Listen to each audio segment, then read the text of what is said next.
Juste après la rencontre avec le LCDM et la municipalité, avec la maire de la ville de Deyeye, Madame Jeanne Marc, merci déjà de nous avoir permis d'assister et de rendre cette réunion en direct.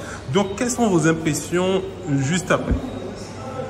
Non, mais c'est-à-dire que c'est dans mes habitudes de toujours faciliter le dialogue. Pour moi, l'action sur le terrain vient peut-être quand il n'y a plus, on a épuisé tous les moyens, tous les modes de discussion. Là, comme je l'ai dit à M. Kiaba, je regrette qu'il ne nous ait pas contactés auparavant. On aurait échangé, on aurait discuté, on aurait peut-être trouvé un début de solution. Mais enfin, je comprends la colère de ces dames qui se sentent, comment dirais-je, mal à l'aise dans un endroit, comme je dirais, ils ont fait un achat dans un lieu de rêve et qu'aujourd'hui, c'est en train de tourner au cauchemar.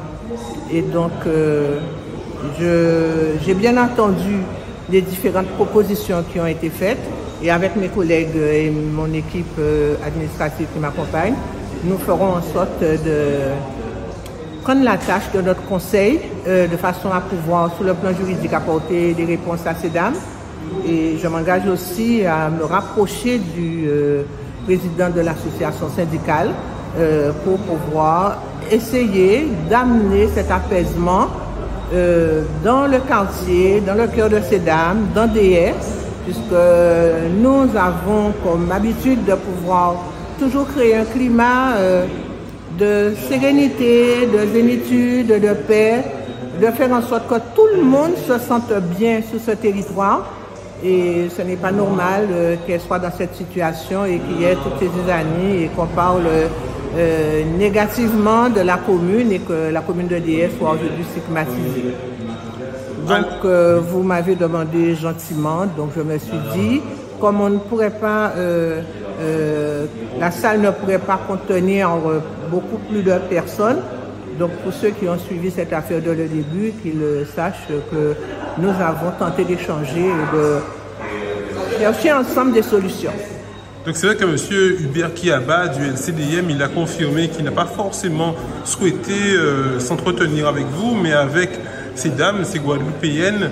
Donc, on a fait des vidéos justement avec elles. Vous avez dit que vous avez vu les vidéos et aussi la vidéo du président de cette association qui voulait gérer les gîtes.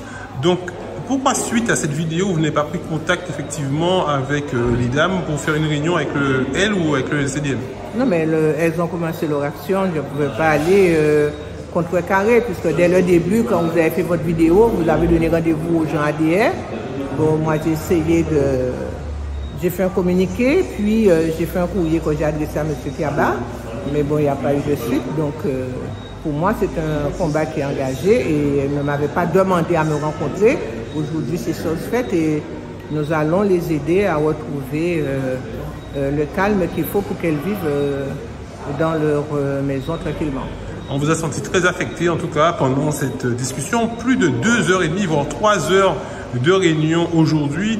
Et puis, c'est vrai que maintenant, vous avez proposé effectivement des pistes de solutions. Elles en ont proposé, ils en ont proposé aussi, de façon à pouvoir ramener le calme, hein, parce que samedi dernier, c'était vraiment chaud dans cette ville que vous disiez être apaisant à Deyeye, où la route principale était bloquée au niveau de l'estomac cafédérique. C'est comme ça que nous avons crié, je ne sais pas son véritable nom.